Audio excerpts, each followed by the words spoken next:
Đôi khi bạn cảm thấy cuộc đời thật bất công, vì bạn đã cho đi quá nhiều mà không nhận lại được bao nhiêu.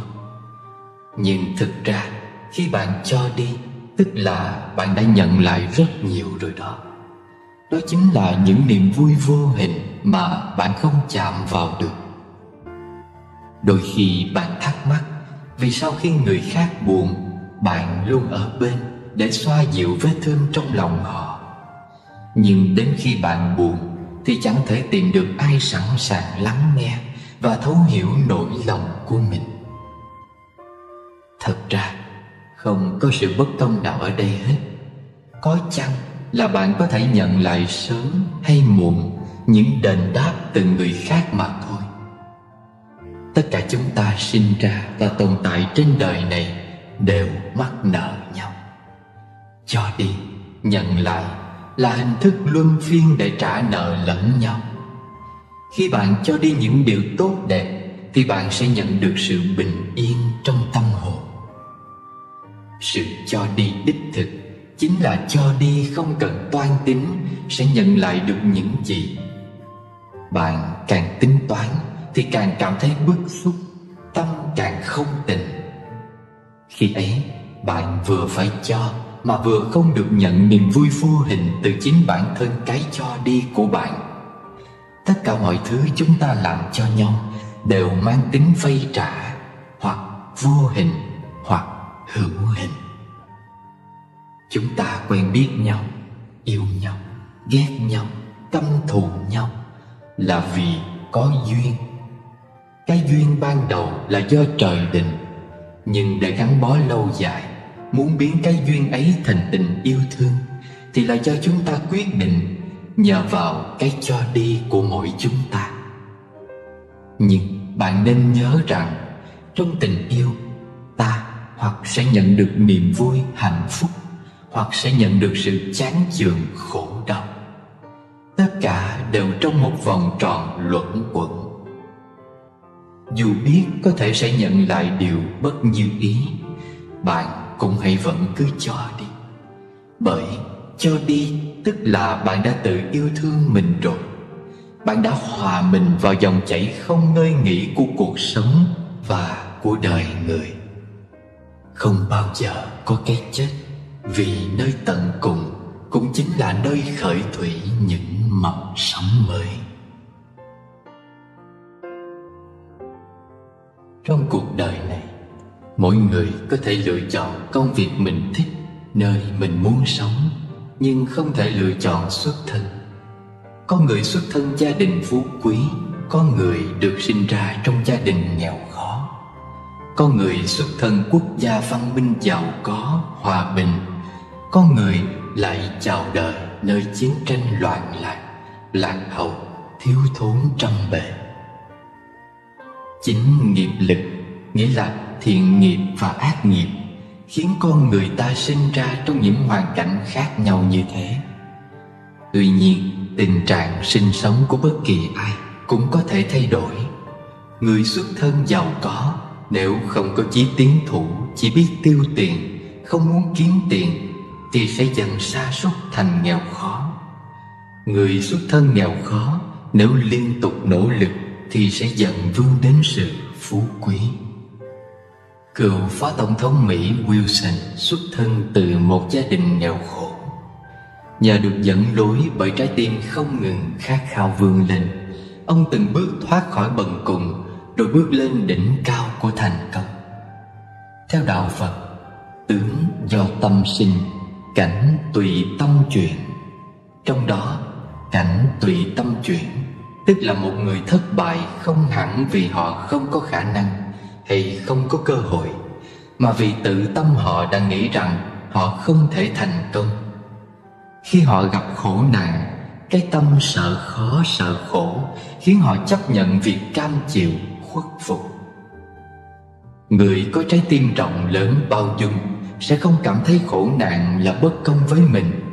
Người đó cũng sẽ không than thân trách phận, không oán trời hận người, mà sẽ luôn giữ tâm thái bình thản, không ngừng nỗ lực học tập, lao động để cải biến hoàn cảnh. Nhà sáng chế vĩ đại Thomas Edison cũng đã đúc kết từ chính kinh nghiệm cuộc đời của ông rằng thiên tài 1% là tài năng bẩm sinh, 99% là mồ hôi và nước mắt. Trước khó khăn khổ nạn, con người sẽ chùn bước, con người sẽ gục ngã, nhưng cũng sẽ có người can đảm bước đi. Mỗi khổ nạn, trở ngại trên đường đời của ta chính là cơ hội quý cho ta rèn luyện ý chí kiên cường, nội tâm bình thản để chuẩn bị gặt hái những thành tựu lớn hơn trong tương lai. Đường đời và đường đạo giống nhau ở một điểm then chốt, đó là đòi hỏi ta phải kiên trì, nhẫn nại và nỗ lực không ngừng.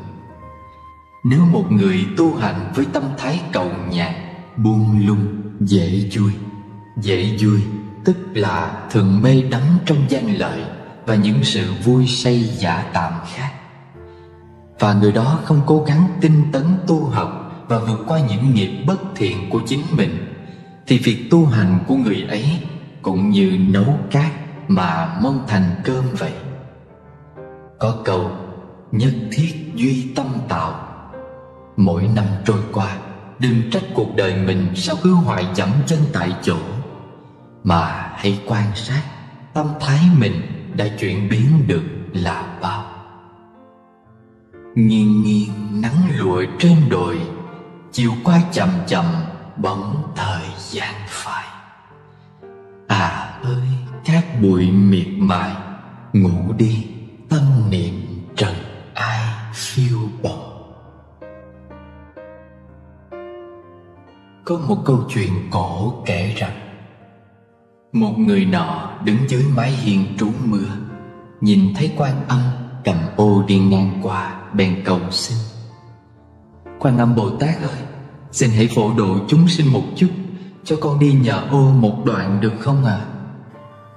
Quan Âm nói: Ta ở trong mưa, ngươi ở dưới mái hiên, mà mái hiên lại không mưa, thế nên ngươi không cần ta phải cứu độ. Người nọ lập tức chạy ra màn mưa đứng và nói: Bây giờ con cũng ở trong mưa rồi, có thể cho con đi nhờ ô không ạ? Quan Âm nói: Ngươi ở trong mưa, ta cũng ở trong mưa. Ta không bị ướt vì có ô, ngươi bị ướt mưa vì không có ô. Bởi vậy không phải ta đang cứu độ ta, mà là ô đang cứu độ ta. Người muốn được cứu độ thì không cần tìm ta, mà hãy đi tìm ô. Dứt lời, Quan Âm bèn rời đi. Ngày hôm sau, người nọ lại gặp phải chuyện nan giải, bèn đến miếu cầu xin Quan Âm. Bước vào trong miếu, người nọ thấy một người giống hệt Quan Âm đang vái lạy tượng Quan Âm, bèn hỏi: Bà có phải là Quan Âm không? Người kia trả lời: Đúng vậy. Vậy tại sao Quan Âm lại vái lạy chính mình? Bởi vì ta đang gặp chuyện khó khăn, nhưng ta biết rằng cầu xin người khác không bằng cầu xin chính mình. Qua câu chuyện này dạy ta rằng khi gặp phong ba bão táp trong đời, ta phải chủ yếu dựa vào bản thân. Cầu xin người khác chi bằng tự cầu xin chính mình.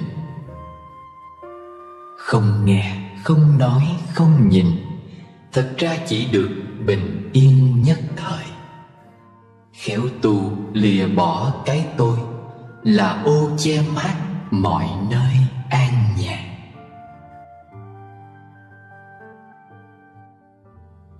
Trong cõi nhân sinh này, khi chúng ta có một chút, chúng ta lại muốn có nhiều hơn. Khi mình có nhiều hơn, mình ao ước có nhiều hơn nữa. Nhưng khi mất đi tất cả, mình chợt nhận ra rằng ồ, phải chi mình còn một chút, chỉ cần một chút thôi là đã đủ rồi. Có câu tri túc tiện túc, đại túc hạ thời túc, nghĩa là biết đủ là đủ, chờ đủ chờ tới khi nào. Và biết đủ là một trong những chiếc chìa khóa quan trọng để mở cánh cửa dẫn đến miền an lạc. Cuộc đời không phải là một cuộc đua, mà là một cuộc hành trình để chúng ta từng bước chiêm nghiệm ý nghĩa cuộc sống. Điều quan trọng không phải là phần thưởng nhận được khi chúng ta đến đích, mà chính là những gì chúng ta cảm nhận được trên từng chặng đường đi. Bạn có tin rằng có người đến khi trút hơi thở mới ngộ ra mình từng sống? Vì thế, ta cần ý thức được mình, cần biết rõ mình đang sống ngay trong từng nhịp thở. Nếu không làm được điều này thì ta không phải đang sống, mà chỉ đang tồn tại thôi.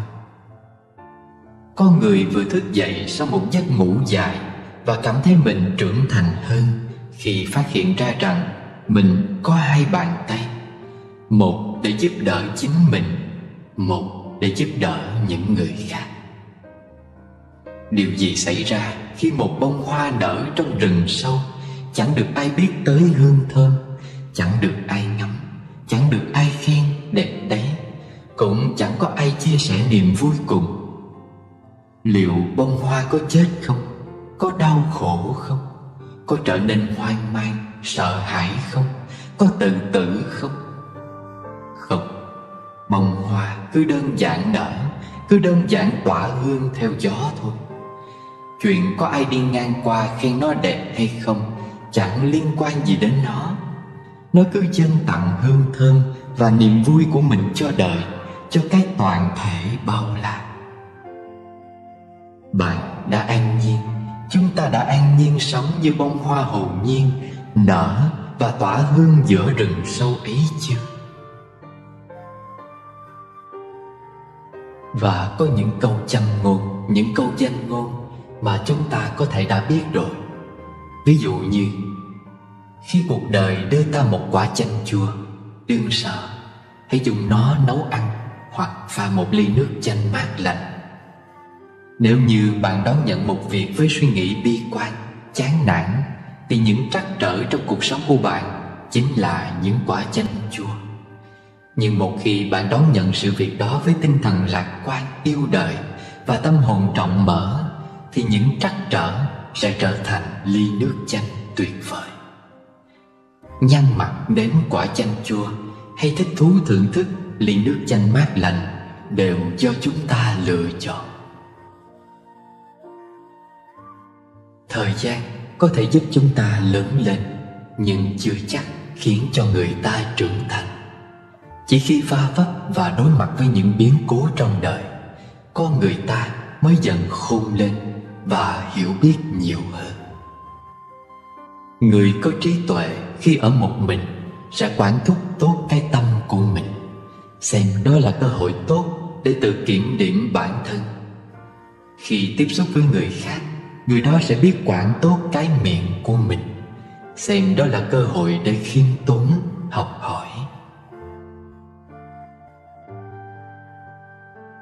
Trong cuộc sống, khi chúng ta cảm thấy mất hy vọng và cuộc sống bế tắc, hãy lắng động, mỉm cười và tự nói với chính mình: tôi ơi, hãy thư giãn một chút.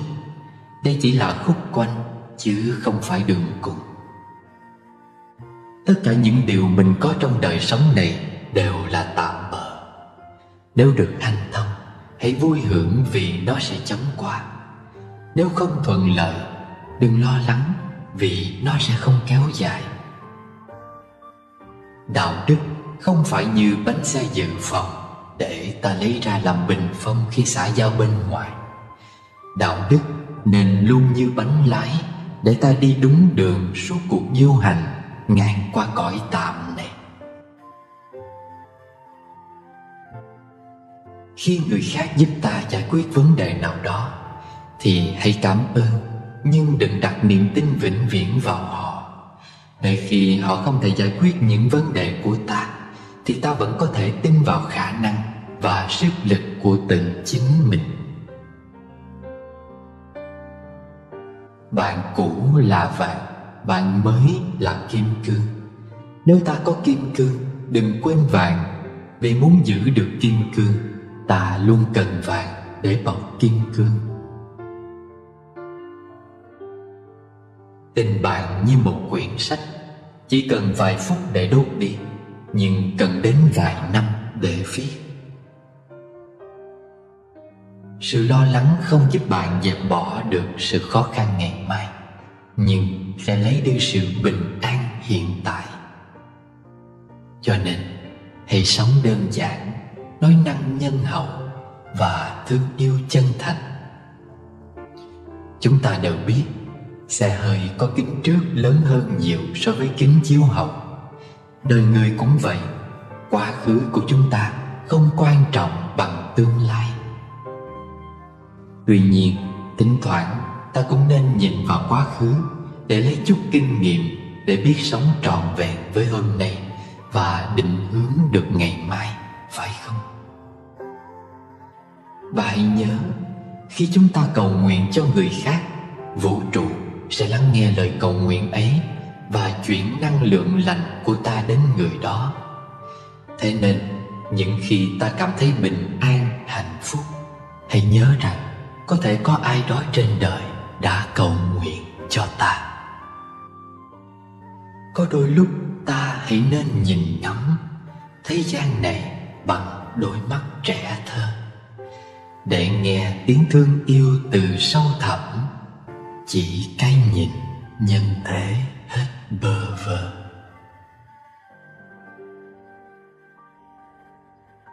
Trong cuộc sống này, sự thành thật, sự lương thiện luôn luôn là một điều tối cần thiết cho mỗi người chúng ta. Sự lương thiện là vầng trăng sáng nơi tâm hồn mỗi người. Vầng trăng thiện lương có thể chiếu sáng bầu trời tinh thần, cảm hóa và thay đổi tâm hồn tất cả những ai đi dưới ánh sáng của nó. Thiện niệm là một hạt giống, thiện tâm là một bông hoa, thiện hành là một trái ngọt. Mỗi người sinh ra đều mang theo hạt giống thiện lương. Nếu hạt giống ấy được chăm sóc, tưới tẩm mỗi ngày, thì sẽ có thể trở thành một cây xanh to lớn. Nhưng cũng có người làm mất hạt giống này, vì vậy mà dần thành người lạnh lẽo, thờ ơ. Lại có người làm bẩn hạt giống đó, vì vậy mà dần thành người nhẫn tâm, tàn ác. Không có người nào chẳng cần lương thiện, cũng chẳng có ai là không thể được cảm hóa bởi lòng thiện lương của con người. Ngay cả những trái tim cứng như sắt thép, lạnh lùng như băng, thì một lúc nào đó cũng sẽ vì một chút thiện lương mà trở nên mềm mại, ấm nóng. Hành thiện chẳng phải là gửi tiền trong ngân hàng. Người thiện thực sự không quan tâm tới tiền lời, tiền lãi. Cảnh giới cao nhất của lương thiện là không để ý tới kết quả và sự báo đáp cho những việc thiện của mình. Trong cuộc sống này, có bao giờ chúng ta lâm vào hoàn cảnh có quá nhiều cơ hội trước mắt để chúng ta có thể lựa chọn. Và con người mà, ai cũng muốn mình thập toàn thập mỹ, cho nên cũng muốn những lựa chọn thập toàn thập mỹ để xứng với bản thân mình. Muốn được là cái tốt nhất và muốn được chọn cái tốt nhất. Ngày nọ, anh sinh viên trẻ tuổi và một người thầy già cùng trao đổi về sự hoàn hảo. Anh sinh viên say sưa nói về khát khao kiếm tìm sự hoàn hảo. Người thầy chăm chú lắng nghe rồi nhẹ nhàng cất tiếng: "Thầy có thể đề nghị em làm một việc được không?" "Dạ, con rất sẵn lòng." "Phía trước mặt chúng ta là sân cỏ. Em có thể ngắt cho thầy một lá cỏ em cho là đẹp nhất và hoàn hảo nhất không? Với điều kiện là em chỉ được đi thẳng về phía trước để chọn lá cỏ, không được bước lùi lại." Anh sinh viên đứng dậy, bắt đầu tìm kiếm lá cỏ hoàn hảo nhất. Ngay từ bước chân đầu tiên vào sân cỏ, anh đã nhìn xuống và đã thấy một lá cỏ xanh mướt. Anh toàn đưa tay định ngắt nó thì lại thôi, vì anh vừa phóng tầm mắt ra phía trước và thấy nhiều lá cỏ đẹp hơn nó nhiều. Anh bắt đầu bước tiếp bước chân thứ hai, rồi thứ ba, thứ tư. Nhưng cũng như những lần trước, khi định ngắt lá cỏ dưới chân thì anh lại thấy những lá cỏ khác ở phía trước trông đẹp hơn, hoàn hảo hơn. Cứ thế anh rảo bước tìm kiếm một lá cỏ thật hoàn hảo. Nhưng anh có biết đâu rằng vì mải mê tìm kiếm mà đã đi đến phía bên kia khoảng sân lúc nào không hay. Ở bước chân cuối cùng đấy, với một khoảnh cỏ nhỏ nhoi trước mặt, anh đành ngắt lá cỏ đẹp nhất trong đó và quay lại nơi người thầy đang đứng đợi. Gương mặt anh không còn hào hứng như lúc đầu, có lẽ vì anh đã hiểu ý nghĩa việc mình vừa làm. Anh lặng lẽ đưa cho người thầy lá cỏ. Cầm lá cỏ trên tay, người thầy mỉm cười hiền hòa, bảo anh ngồi xuống và nhẹ nhàng nói: "Thế đấy em à, nếu em biết bằng lòng và không mãi tìm kiếm, hẳn em đã có được lá cỏ hoàn hảo hơn lá cỏ này rồi. Nhiều người trong đời cũng vậy, vì mãi lựa chọn nên đánh mất những cơ hội tuyệt vời, để rồi sau đó tiếc nuối. Hãy suy nghĩ về câu chuyện ngày hôm nay em nhé."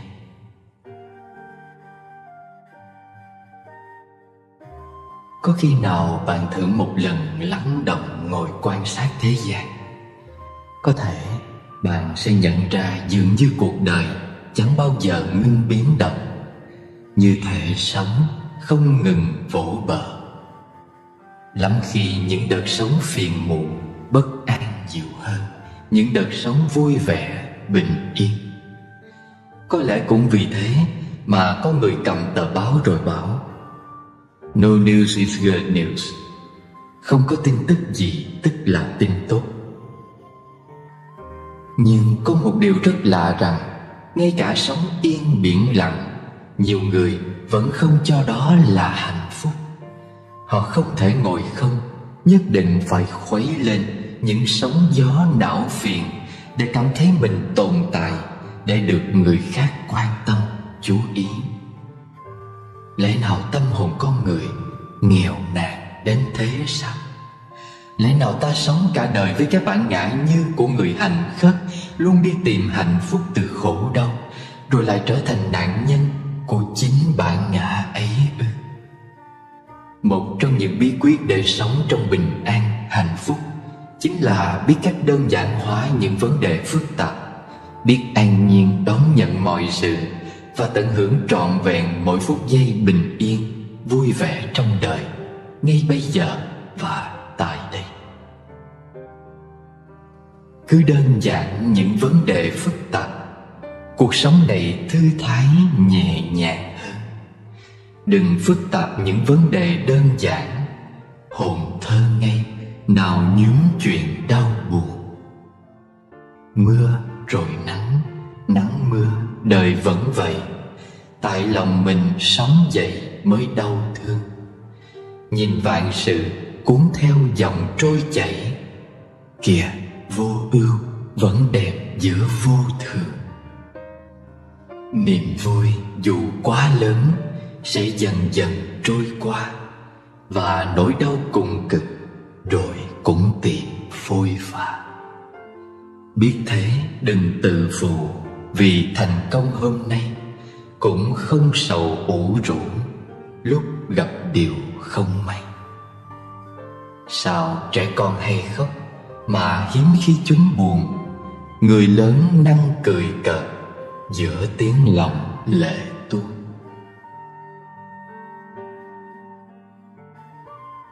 Cội nguồn của hạnh phúc là cách ta nghĩ về con người và những sự việc trong đời.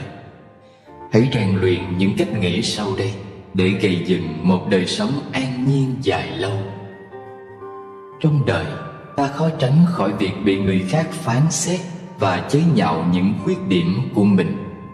Thay vì rước lấy khó chịu vào người, chúng ta có thể học cách tự cười vào những điểm không hoàn hảo của bản thân. Đó là cách thể hiện việc bạn tự tin với sự không hoàn hảo một cách hoàn hảo của mình. Biết thừa nhận mình thì mới dễ dàng tiến bộ được. Việc bạn và người khác không đồng quan điểm là một việc bình thường. Bạn không cần phải thay đổi, nếu như quan điểm của mình không giống với bất kỳ ai. Chỉ cần bạn sống không hại mình, hại người, không hổ thẹn với lương tâm là được rồi. Có những người được cuộc đời ưu ái hơn nhiều người khác. Đây không phải là lỗi của bất kỳ ai. Chúng ta buộc phải chấp nhận điều chẳng dễ gì chấp nhận này, rằng cuộc sống vốn dĩ không công bằng. Bạn cứ cố gắng phấn đấu từng ngày hướng đến mục tiêu của mình. Nếu không đến được đích mình muốn, thì ít nhất bạn cũng đã tiến đến điểm xa hơn chỗ bạn đã từng đứng. Bạn cũng nên biết rằng bạn sẽ không bao giờ có được mọi thứ mà mình muốn. Trong mỗi giai đoạn cuộc đời, bạn sẽ tha thiết muốn một hay vài điều gì đó. Ngay cả khi bạn đã có cái mình muốn rồi, bạn sẽ lại muốn có thêm cái khác. Điều quan trọng là bạn cần học được cách hài lòng với những gì mình đang có, để bớt cảm thấy căng thẳng. Mỗi ngày chúng ta đều phải lựa chọn những việc nào nên làm và không nên làm. Hãy cân nhắc trước khi đưa ra sự lựa chọn, để tránh lãng phí thời gian vào những việc không đáng. Cái gì cũng có hai mặt, cho nên đừng vội tin vào những câu chuyện chỉ được kể từ một phía. Đừng để những hình ảnh hào nhoáng trên mạng xã hội dắt mũi bạn. Hãy tìm hiểu mọi thứ thật kỹ càng trước khi đặt niềm tin. Có thể những người chọn cách sống lươn lẹo sẽ đạt được nhiều thành tựu nhanh chóng hơn, nhưng mà những ai chọn làm người tốt thì mới có thể đi đường dài. Hãy là một người tốt cho dù bạn có bị cuộc đời đối xử tệ bạc đến đâu đi chăng nữa. Đơn giản là vì làm người tốt trước hết giúp chúng ta có thể có một giấc ngủ ngon, vì không phải lo lắng bất kỳ chuyện xấu nào của mình chẳng may bị phát giác. Nếu như bạn trông chờ người khác đem đến hạnh phúc cho mình, thì hãy yên tâm là bạn sẽ phải thất vọng dài dài. Hãy yêu thương cuộc đời và con người mà lòng không chờ đợi sự gì cả. Như thế thì bạn sẽ luôn được thanh thản. Hãy sống sao không thẹn với lòng, dẫu người cô phụ bước sang sông. Dù hoa kia chẳng vì ta nở, chờ mong chi suối chảy ngược dòng. Hãy sống cho trọn vẹn kiếp người, vui buồn thành bại cũng qua thôi. Xuân xôn xao lá chờ thu rụng, sống để thương cùng, sống thành thơi. Người thật tâm tu đạo thì không nên sợ gặp khốn cảnh, vì chính khốn khó mới có thể rèn luyện tâm tính, nâng cao tâm thức và giúp trí tuệ bạn tăng trưởng. Chân chính tu hành chính là tu ngay trong cuộc sống hàng ngày. Nếu bạn dùng tấm lòng rộng lượng dung nạp hết thảy, bao dung hết thảy, bạn sẽ không có việc gì là nghĩ không thông. Bạn sẽ xem hết thảy mọi người là người tốt, xem hết thảy sự tình, hoàn cảnh gặp phải đều là chuyện tốt. Đây không phải là những lý thuyết suông mà đã có thực tế chứng minh. Hãy nhớ kỹ câu nghiêm khắc đối với bản thân, rộng rãi đối với người khác. Tức là khi mình mắc lỗi sai thì hãy nghiêm khắc tự kiểm điểm. Khi người khác mắc lỗi sai thì mình đừng quá khắt khe trách cứ họ. Việc xử thế cũng như vậy. Hãy đối tốt với lãnh đạo, đồng nghiệp, cấp dưới và mọi người nói chung. Làm được như vậy thì hiềm hận giữa bạn và người tự nhiên theo tâm lượng của bạn mà ít đi. Chúng ta thường nói rằng quy luật của vũ trụ là bất biến. Nhiều người thường quên đi sự tĩnh tại. Đã vậy còn cố hết sức làm tiêu hao chính mình mà không suy nghĩ xem nguồn gốc con người từ đâu mà đến. Chúng ta từ trạng thái tĩnh mà sinh ra, từ không không mà đến. Vì sao ta bận rộn cả ngày, đến đêm lại thấy buồn ngủ? là vì con người cần trạng thái tĩnh, đầu óc không thể không nghỉ ngơi. Khi phải xử lý một chuyện phức tạp, khó khăn đến mức tưởng không giải quyết được, điều trước tiên ta cần làm là buông tâm xuống, tĩnh tại lại, không suy nghĩ gì hết. Lúc ấy, bỗng nhiên từ trong tư tưởng ta sẽ xuất ra một giải pháp khả thi. Đây chính là tác dụng của tĩnh. Nếu gặp việc quá khó, bạn càng suy nghĩ thì càng làm cho đầu óc bức bách thêm. Các dây thần kinh đều căng lên, cuối cùng bạn không chết cũng bị bệnh. Ai càng hướng đến vị tha, càng nghe an lạc nở hoa trong lòng. Ai càng vị kỷ đèo bận, bất an phiền não, lòng vòng khổ đau. Lắng lòng mà nhận thức sâu, chính ta không có lấy đâu của mình. Ngõ quanh khắp chốn hữu tình, hiểu rồi thương gửi, ánh nhìn cảm thông. Bốn bề Nam Bắc Tây Đông, là bà con cả, đời không kẻ thù. Có một người nọ có thói quen mỗi khi cầm tờ báo là mở xem những trang cáo phó chia buồn trước nhất. Anh đọc rất chăm chú những cáo phó, dù nhiều khi chẳng hề quen biết người đã mất. Có người bạn thắc mắc về thói quen kỳ lạ này. Anh ta trả lời: tôi chăm chú đọc vì muốn gửi lời cảm ơn đến những người này đó thôi. Người bạn trợn mắt ngạc nhiên nói: tôi chẳng hiểu gì cả. Anh cảm ơn những người đã chết mà lại toàn người anh chưa hề quen biết ư? Đầu của anh có vấn đề gì không vậy?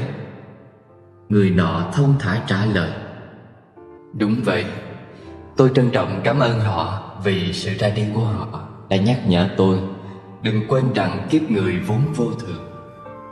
Cái chết có thể đến bất chợt, nào ai hề hay biết. Lúc còn sống, có lẽ những người này cũng có nhiều ước mơ, nhiều toan tính, những tranh giành hơn thua, những vui buồn ganh ghét. Bây giờ họ trở thành những cái xác vô tri, chờ đem hỏa táng hoặc vùi sâu trong lòng đất lạnh. Họ đem chính sinh mạng của mình để nhắc tôi bài học lớn trong cuộc đời. Như vậy, chẳng lẽ không đáng được nhận một lời cảm ơn hay sao? Hãy sống như Đức Phật, người không sở hữu bất cứ thứ gì, nhưng có thể sử dụng tất cả mọi thứ. Hãy thưởng thức, chứ đừng cố chiếm hữu. Ai cũng biết một điều đơn giản rằng khi đến và rời khỏi thế gian này, ta chỉ có hai bàn tay trắng. Vậy tại sao phải cố tìm cách chiếm giữ tất cả cho riêng mình, những thứ chưa bao giờ thuộc về mình? Tấm thân ta là vật thân thiết nhất, ta đi đâu cũng kè kè nó. Ấy thế mà Phật bảo nó không là của ông, huống hồ là những thứ ngoại thân. Thế sao ta mãi lao tâm khổ tứ, mãi tạo nghiệp trầm luân làm chi? Sen kia không tách khỏi bùn, giữa bùn sen bẩn vô cùng ngát hương. Sống trong thế sự mù sương, dù đời vạn nẻo, một đường ta đi. Trong trí tuệ có từ bi, từ bi phải có tuệ tri dắt dìu. Tùy duyên sống với mọi điều, khéo đưa thuyền lướt thủy triều sang sông. Hiểu thì sống thật thông dong. Mỗi ngày chúng ta phải đối diện với bao nhiêu những điều không vừa ý, những bực bội và những tình huống vượt quá tầm kiểm soát của ta. Không phải lúc nào ta cũng có thể ngăn chặn những điều không như ý. Thế nên tốt hơn ta nên học cách làm quen với chúng và dần vui vẻ chấp nhận chúng. Hãy học cách để có thêm lòng kiên nhẫn, khoan dung và độ lượng. Hãy cố gắng nhìn nhận bản thân và mọi người bằng đôi mắt thân thiện, nhẹ nhàng hơn. Cũng đừng nên quá lo lắng khi bị thất bại. Hãy để quá khứ lại phía sau để có thể hoàn toàn tập trung vào giây phút hiện tại. Không cần khơi gợi những ký ức không vui rồi lấp vùi chính mình trong đó. Hãy học cách thiền tập. Mỗi ngày chỉ cần thiền vài phút cũng có thể thay đổi cuộc đời chúng ta. Sự an bình trong nội tâm sẽ đưa đến sự an bình, an lạc bên ngoài. Ở đời có được ắt có mất. Không phải lúc nào bạn cho đi cũng nhận được ngay sự hồi đáp. Cuộc sống luôn có cách vận hành riêng của nó. Tương lai luôn ở phía trước, chỉ cần ta mạnh chân bước tới. Hãy chấp cho mình đôi cánh tự do, bước qua những đớn đau và hệ lụy để làm một người vui vẻ. Hãy quên đi năm tháng và tuổi tác. Đừng để thời gian khiến ta trở nên già cỗi. Cho dù bao nhiêu tuổi, chỉ cần cảm thấy tinh thần còn trẻ là được.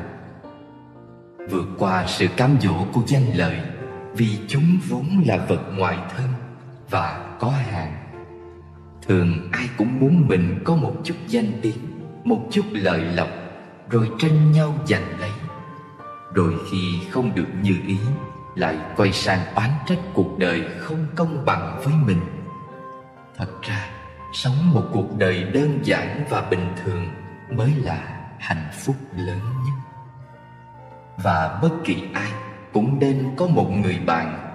Tài sản không thể làm bạn với ta cả đời, mà bạn hữu đôi khi trở thành tài sản cả đời của ta. Tốt hơn hết là có một tri kỷ. Lúc cảm thấy lẻ loi, có thể tìm đến nói vài ba câu. Nhưng việc có một người bạn đúng nghĩa thật sự không hề dễ dàng, nên xem trọng chất lượng trong kết giao bạn bè. Xây dựng một nơi nương tựa trong chính mình. Khi gặp chuyện phiền não, hãy lắng lòng yên tĩnh, cho mình một không gian để tâm trí bình lặng lại. Nhìn những cánh hoa dại bên đường, dù bé nhỏ cũng đua nhau khoe sắc, tô điểm cho đời. Thế giới cũng bỗng chốc trở nên tươi đẹp hơn. Nghĩ một cách lạc quan, sống một đời hạnh phúc. Có lẽ chúng ta thường hay phạm chung một lỗi lầm. Nhận lòng tốt ai đó đã quen, bỗng một ngày họ có chút sơ suất, mình lập tức quên hết những điều tốt đẹp còn lại. Người ta thường hay nhớ những khiếm khuyết và lỗi lầm của kẻ khác, thích xét nét những khuyết điểm của họ, rồi cho rằng người ta không bằng mình, nên càng nhìn càng thấy thiên hạ yếu kém, càng quan sát càng khó lòng chấp nhận. Thật ra việc nhìn người khác cũng giống như soi gương. Nếu mình chau mày trợn mắt, chắc chắn sẽ nhận lại hình ảnh khó chịu. Từ đó cả ta và người đều cảm thấy không vui. Chút vụng về của người khác trong mắt ta cũng trở nên to tát. Khi không hài lòng nhưng vẫn phải đối diện thì khó chịu như kim đâm vào mắt, gai chích vào da, phải nhổ ra mới thấy thoải mái. Nhớ lỗi lầm của người là lấy sai trái của họ trừng phạt chính mình, khiến bản thân không vui, suốt ngày sống trong khó chịu. Vì vậy, hãy ghi nhớ những điểm tốt của người. Đối với những khiếm khuyết nên khoan dung một chút. Lâu ngày sẽ thấy ai ai cũng có điều đáng học hỏi. Trong lòng chỉ có những điều tốt, thế giới sẽ tươi đẹp biết bao nhiêu. Ghi nhớ điểm tốt của người tốt hơn nhiều so với việc ghi nhớ lỗi lầm của họ, rồi ôm trái tim oán giận đau khổ lay lắt trong đời.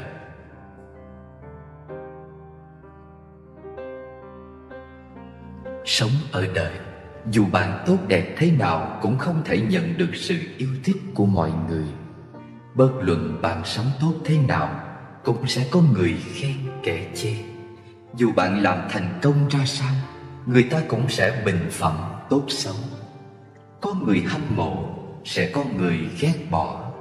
Có ai đó ganh tị, ắt có kẻ chẳng coi bạn ra gì. Cuộc sống là như thế, bạn không thể làm hài lòng hết thảy. Nên đừng vì để vừa lòng người khác mà đánh mất bản chất của mình. Ai cũng cần có những nguyên tắc và sự tự tôn riêng. Chúng ta qua miệng người khác không phải là con người toàn diện, mà có rất nhiều phiên bản khác nhau. Bạn chỉ cần là một bạn chính tốt là đủ. Bởi người đời, ánh mắt giống nhau nhưng góc nhìn khác nhau, miệng giống nhau nhưng mỗi người một cách nói, trái tim cấu tạo tương đồng nhưng suy nghĩ lại rất dị biệt.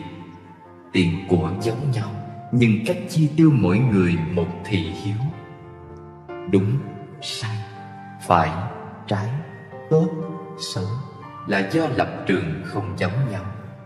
Hoàn cảnh khác thì cách nhìn đã khác. Cũng là con người, nhưng mỗi cá nhân có một cách sống, cần tự tin bước đi trên đôi chân của mình. Đại bàng không có tiếng cổ vũ cũng chan cánh bay lượn. Đám cỏ không cần người chăm sóc cũng biết tự vươn mình lớn lên. Hoa dại trong núi sâu, dù không ai thưởng thức vẫn tỏa hương thơm ngát. Làm việc không cần người người đều thấu hiểu, chỉ cần dốc lòng hết sức. Làm người không cần ai ai cũng yêu mến, chỉ cần thẳng thắn rộng lượng. Hoa có trăm dáng nghìn kiểu, nhưng vẫn có thể khoe sắc tỏa hương mà không bị ngăn ngại. Sống ở đời mỗi người một phong cách, sao không nâng đỡ cùng đi lên, hạ thấp nhau làm chi? Nếu cảm thấy xứng đáng thì trân trọng, hạnh phúc thì giữ gìn. Người khiến bạn vui vẻ thì gần gũi, cảm động thì yêu thương. Làm người nếu nói dễ cũng không hẳn dễ. Để lay động hàng ngàn trái tim hay quản lý miệng lưỡi của thiên hạ, tất nhiên là không hề dễ dàng. Làm người nói khó cũng không hẳn khó, chỉ cần giữ tấm lòng lương thiện, là một người hiền lành, rồi đi con đường của mình là đủ. Một đời người thật ra không dài lắm. Dù sao mình cũng đã đến đây rồi, thì nên sống cho đẹp một chút vậy. Trong cuộc sống có rất nhiều việc không phải cứ theo ý mình mới làm tốt. Mặt trời không vì bạn không vui mà sớm mai không mọc. Ánh trăng cũng không vì bạn trách hờn mà cuối đêm không lặn. Bịt mắt mình lại không có nghĩa thế giới sẽ biến thành màn đêm tăm tối. Làm mờ mắt người cũng chưa chắc ánh sáng sẽ thuộc về riêng mình. Trên đời chỉ có búa rìu chưa đủ sắc bén, chứ không có loại cỏ cây nào là không thể đốn đi. Công việc chỉ có con người chưa nghĩ đến phương pháp, hoàn toàn không có gì là không thể làm thành. Nếu muốn, người ta sẽ nghĩ cách, còn không, họ sẽ tìm lý do. Cuộc sống như ly nước, dù nóng hay lạnh, nhiệt độ thích hợp là có thể uống được. Hương vị dù ngọt bùi hay cay đắng, chỉ cần hợp khẩu vị là ngon. Giai điệu dù nhanh hay chậm, hợp với thính giác là hay. Bốn mùa tuần hoàn, bất luận xuân, hạ, thu, đông, nếu hợp với tâm trạng thì đều là tốt đẹp. Tất cả chỉ cần thích hợp với bản thân chính là hạnh phúc. Đời mỗi người đều có hai con đường. Một, dùng tâm trải nghiệm gọi là ước mơ. Hai, dùng chân bước đi gọi là hiện thực. Nếu tâm cảm nhận không kịp, hiện thực sẽ nhạt nhòa. Chân bước đi quá chậm, mộng ước sẽ bay xa. Trên thế giới này, việc khó chịu nhất không gì hơn là biết người mình thương yêu hướng lòng về kẻ khác mà vẫn đa tình một cách ngốc nghếch. Những cuộc gặp gỡ hay chia ly đều có nhân duyên nhất định, thuận theo đó mà được yên ổn chính là điều tốt đẹp nhất. Khi ai đó bên cạnh ta, nếu có thể khiến họ thấy an lạc, đã là thành công lớn. Lúc nhỏ, hạnh phúc là chuyện rất đơn giản. Lớn lên rồi, có thể sống giản đơn mới là điều hạnh phúc. Để không uổng công đến đây một đời, hãy làm việc muốn làm và yêu những gì mình muốn. Đời người chính vì quá kỳ vọng nên mới thất vọng, mong ước xa vời nên mới tiêu tan, chất chứa quá nhiều nên khó lòng bộc bạch. Có một số người quên không được là do không nỡ, một số khác nhất định phải quên đi vì không đáng nhớ. Cũng đừng quá tin tưởng vào mắt mình, vì có khi những gì bạn nhìn thấy là những điều đang mong muốn, còn những thứ không thích đã bị bạn lướt qua.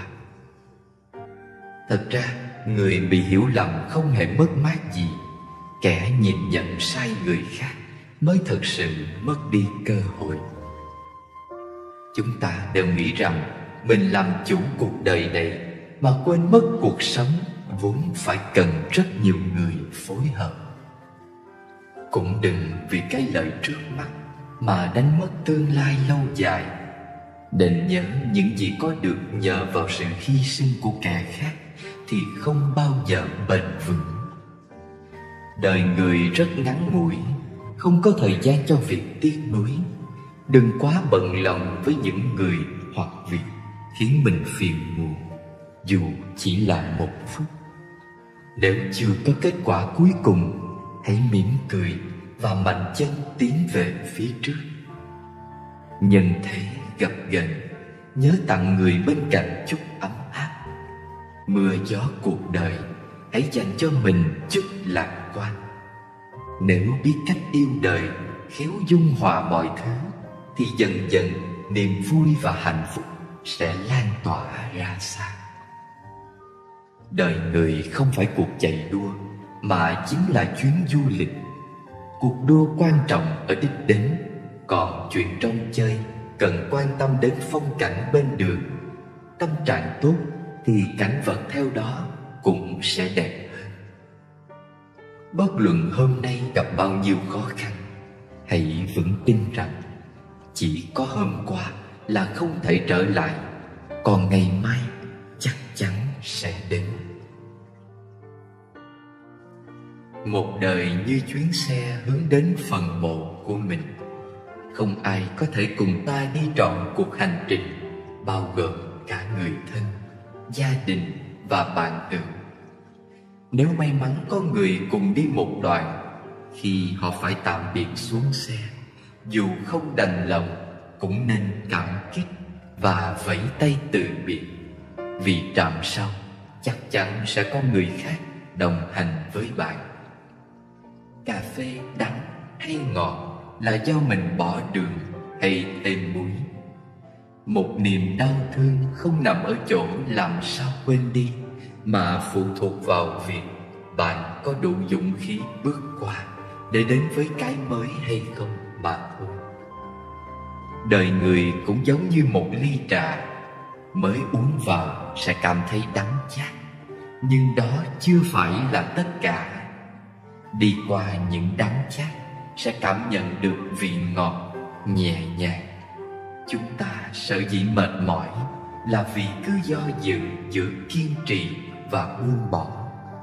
Đôi khi hiểu ra rồi, nhưng trong lòng lại không muốn chấp nhận sự thật.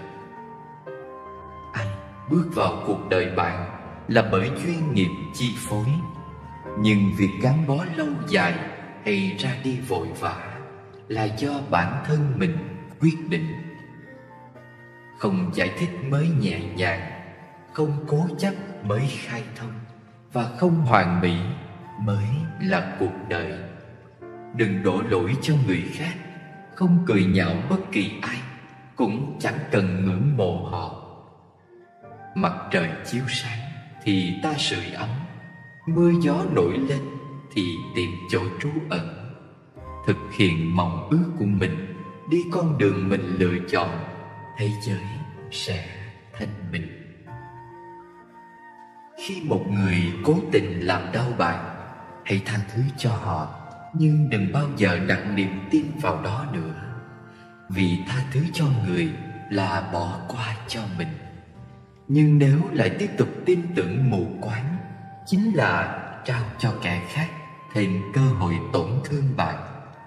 Chúng ta nên tin tưởng mọi người đều có thể sửa đổi sai lầm, nhưng hãy để cuộc đời kiểm chứng điều đó.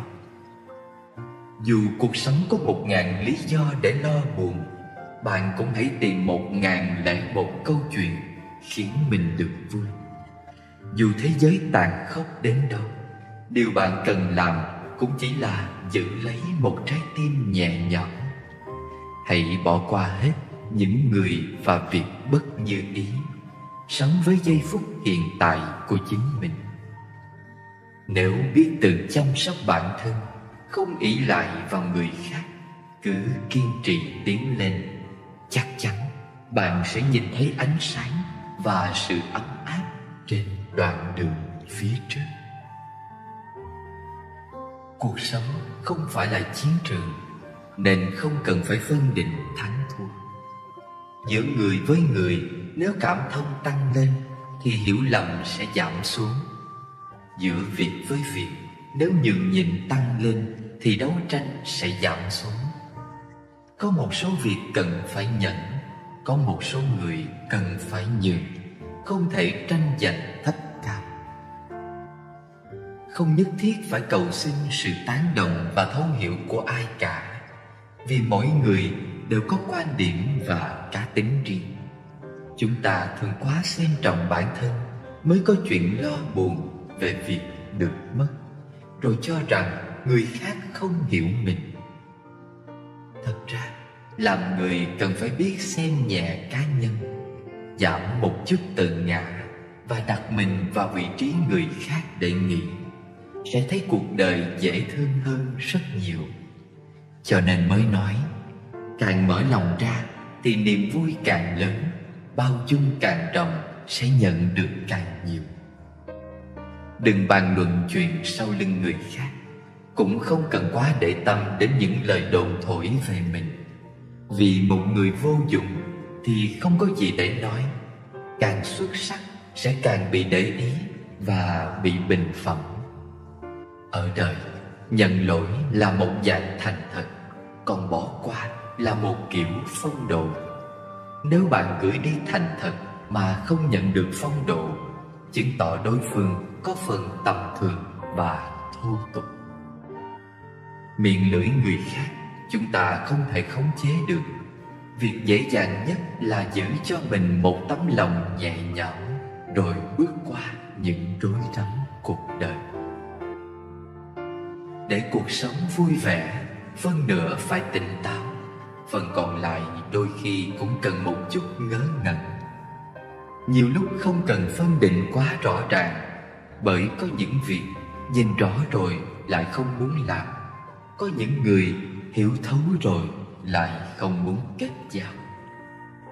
Thật ra, trong sâu thẳm tâm hồn mỗi người đều có một góc khuất mà có khi suốt cả đời người khác không thể chia sẻ được. Mọi khó khăn chướng ngại đều phải một mình tiếp nhận, rồi âm thầm hóa giải. Nhưng dù chuyện gì xảy ra, cũng đừng để suốt ngày khó chịu, vì chúng ta không thể biết ngày mai còn bao nhiêu niềm vui chờ mình trải nghiệm, bao nhiêu đoạn đường đợi mình bước đi, và bao nhiêu cánh cửa cần mình nỗ lực. Có vui, có buồn mới là trần thế, có đắng, có ngọt mới là cuộc đời. Dù đau thương đến đâu, ngủ một giấc dậy thì hãy cho tất cả vào quá khứ. Suốt ngày nhớ nghĩ chuyện hôm qua chỉ làm bản thân mệt mỏi thêm mà thôi. Người ta nghĩ gì mình không thể biết, người khác làm gì mình cũng không quản được. Điều duy nhất có thể là tận lực hết lòng làm tốt việc của bản thân, đi con đường đã lựa chọn và sống tốt cuộc đời của chính mình. Sống ở đời, gặp lúc có lợi, nhớ đừng dành hết cho mình. Lợi lộc giành giật cả đời cũng không thể tận, biết đủ nên dừng. Dù bạn có lý, cũng đừng truy người đến cùng. Lý lẽ thế gian, dù tranh luận ngàn năm cũng không thể hết. Có đạt được chiến thắng, cũng mất đi sự lương thiện nhẹ nhàng. Cho dù bạn có tài năng vượt trội, cũng đừng bao giờ chế nhạo kẻ khác. So sánh người với người dễ làm tổn thương nhau. So sánh vật với vật dễ dẫn đến việc phải bỏ đi một thứ nào đó. Làm người nếu tỏ ra quá khôn ngoan, xung quanh sẽ nghi ngại. Quá cầu toàn sẽ dễ gặp hiềm khích. Còn như quá kiêu ngạo sẽ bị người xa lánh. Suy nghĩ quá mức sẽ phát sanh phiền muộn. Để ý quá chi ly chỉ tự ám ảnh mình.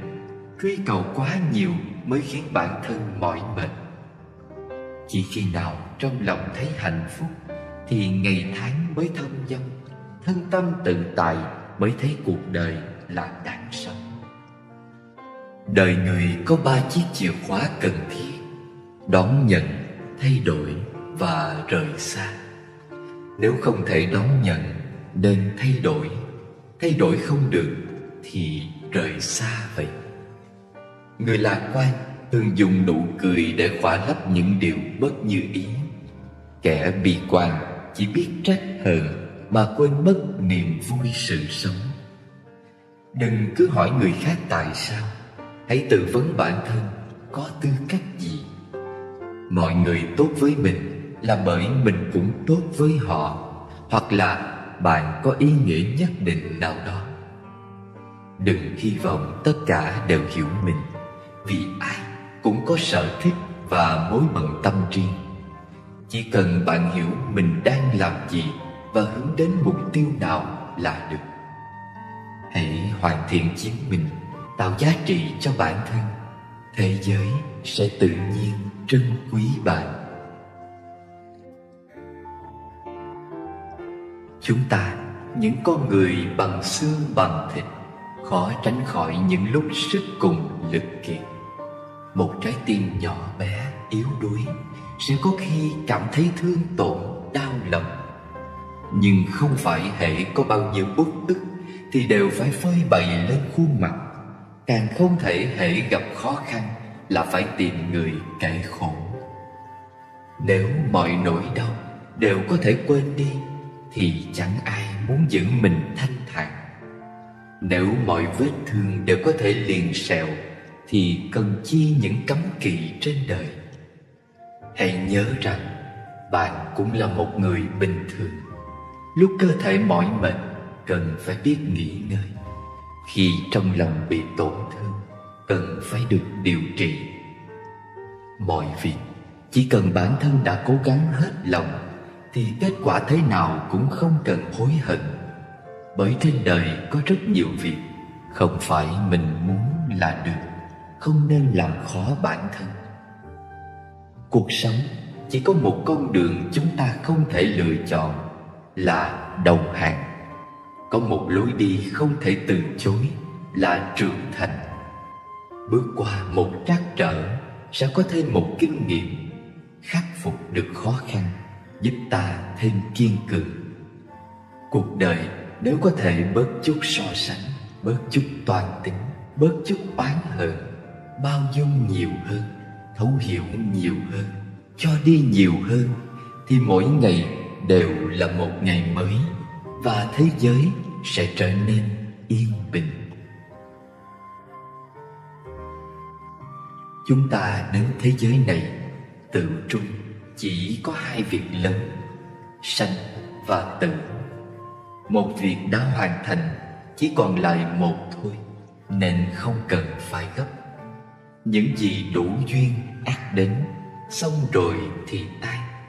Chờ đợi hay mong cầu thì được gì? Người có trí tuệ sẽ không sống theo miệng lưỡi thế gian, cũng không sợ hãi ánh nhìn thiên hạ. Chỉ cần hiểu được lòng mình, quan sát những điều hay dở của bản thân, rồi lần lần sửa đổi, cũng là một cách tu dưỡng. Đời người, lạc lõng lớn nhất là không có chỗ nương tựa tâm linh, không biết nơi cần phải hướng về. Bất luận bạn có ý thức được hay không, có thừa nhận hay không, nhưng nếu trong lòng chỉ có điều tốt đẹp thì sẽ không việc gì có thể khiến bạn phiền muộn. Nếu nội tâm thật sự lương thiện thì không bao giờ oán giận ai cả. Nếu cách sống thật sự giản đơn thì thế gian dù hỗn loạn đến đâu cũng không ảnh hưởng được bạn. Làm người tốt thì thân khỏe tâm an và giấc ngủ yên ổn. Làm việc tốt thì trời hiểu đất biết và quỷ thần kính phục. Nếu không nghi ngờ thì thế gian không lạnh lẽo. Nếu không phân biệt thì thế giới không xa xôi. Nếu không oán giận thì bầu trời luôn ấm áp. Nếu không gây sự thì bốn biển mãi thanh bình. Sự yên tĩnh thật sự không phải là ngồi bất động hàng giờ, mà biết dùng tâm thái điềm tĩnh quan sát vạn vật, lắng nghe các tiếng hoa cỏ sinh sôi. Sự bình ổn bền vững đến từ nội tâm, mong cầu hay tìm kiếm bên ngoài không bao giờ có được. Con người phấn đấu cả đời, vất vả cả đời, đến lúc ra đi cũng không thể mang theo dù một cọng cỏ lá cây. Níu kéo một đời, vun vén một đời, cuối cùng cũng không thể mang theo dù một chút hư vinh ái mộ. Đã sanh ra thì bất luận giàu sang hay nghèo hèn, đi hết đoạn đường rồi thì ai cũng phải nói lời vĩnh biệt. Nên khi còn cơ hội, hãy sống hết lòng, quý trọng người mình thấy cần và thích. Đừng chạy theo những tiêu chuẩn phù phiếm thế gian. Một đời thật ra rất ngắn. Biết bao kẻ hứa hẹn sống 100 năm, vừa quay lưng đã thành người quá cố. Cũng có kẻ vừa kết bạn tâm giao, khi tỉnh giấc đã âm dương cách biệt. Nên khi còn cơ hội, đừng gây chuyện đáng tiếc. Đừng suy nghĩ quá nhiều, đừng để ý thái quá, đừng mong cầu quá lố. Cố gắng đối xử tốt với những người bên mình một chút, vì qua đời này rồi chưa chắc đã gặp lại. Những gì xuất hiện trong cuộc đời chỉ có thể trải nghiệm mà không thể chiếm hữu. Vì chúng ta chỉ là những lữ khách qua đường, sẽ có ngày phải nói lời vĩnh biệt. Nên những gì qua đi thì bình thản đối diện và mở lòng đón nhận những điều đang đến vui vẻ. Đời người trôi qua rất nhanh. Nếu có thể bước qua những lời danh hư ảo thì có thể chạm đến những điều chân thật. Cuộc sống gặp chuyện phức tạp nên giải quyết nhẹ nhàng và bỏ đi những vướng víu không cần thiết. Để lòng thanh thản mới có thể tiến về phía trước, nhường đường cho người khác thì tránh được những bon chen vụn vặt. Phóng tầm nhìn ra xa sẽ thấy được cầu vồng sau cơn mưa. Sắp xếp hành lý gọn nhẹ mới thông thả trên đường xa vạn dặm. Thật ra quang cảnh tươi đẹp nhất không do mắt nhìn mà từ tâm cảm nhận. Tình cảm sâu sắc không cần thốt ra vẫn có thể nhận biết qua hành động. Mỗi khi không vừa ý, hãy nhớ đến hành của nước, luôn mềm mỏng nhẹ nhàng, âm thầm dung nạp rồi chuyển hóa vạn vật mà không cần tranh chấp phân mua. Nếu mỗi người đều có thể tu dưỡng đến cảnh giới đó thì lo gì thiên hạ không thái bình, lòng người không yên định. Nếu nhìn mọi người đều thấy ưu điểm, đối với mọi việc đều có ý nghĩa. Bạn sẽ thấy cuộc sống này thật vui vẻ, thế giới này thật tốt đẹp. Nếu dùng tâm phiền não đối diện cuộc đời, xem mọi thứ đều là nghiệp chướng, thế giới sẽ trở nên xấu xa, đáng ghét. Rất nhiều người hy vọng mình xinh đẹp hơn. Thật ra, phương pháp tốt nhất để được xinh đẹp chính là giữ lấy nội tâm thanh tịnh và tinh thần vui vẻ. Nét đẹp này khiến người đối diện cảm thấy nhẹ nhàng, không sanh lòng chán ghét. Thật ra, những gì nhận được ở đời này đều là kết quả mình tạo ra trước đó. Còn những điều đang làm sẽ nhận lấy kết quả về sau. Cuộc sống cứ như thế mà tiếp nối. Nếu ý thức được, chúng ta sẽ hạn chế được rất nhiều suy nghĩ tiêu cực và không oán trời trách người khi gặp chuyện trái ý nghịch lòng. Phước báo đến từ sự cần cù và lối sống hy sinh. Hãy khởi lòng từ bi giúp người nghèo khó, dùng tâm cảm ơn báo đáp những thâm tình và giữ tâm tương kính với mọi người mọi việc. Nếu có lòng tin vào nhân quả, sẽ không gây tạo những việc đáng tiếc trong đời. Vui vẻ kiên trì với những thiện lành hiện tại sẽ đón một ngày mai tươi sáng nhẹ nhàng. Con người kiên cường lâu ngày sẽ có khi mỏi mệt. Tình cảm để tâm quá nhiều sẽ khiến lòng đớn đau. Công việc tích cực quá đà cũng có khi mang vạ. Lời nói phát ngôn quá lố sẽ trở thành khoác lác. Đã là cuộc sống thì không thể thiếu cây đắng ngọt bùi. Đã là cuộc đời thì sao tránh khỏi tình người ấm lạnh. Ai chẳng mong một đời thuận buồm xuôi gió, không gặp đau thương. Ai chẳng muốn quý trọng tình nghĩa, không bỏ không rời. Có một số việc nhìn rõ rồi sẽ thấy nhẹ nhàng hơn. Có một số người hiểu thấu rồi thì không bận lòng nữa.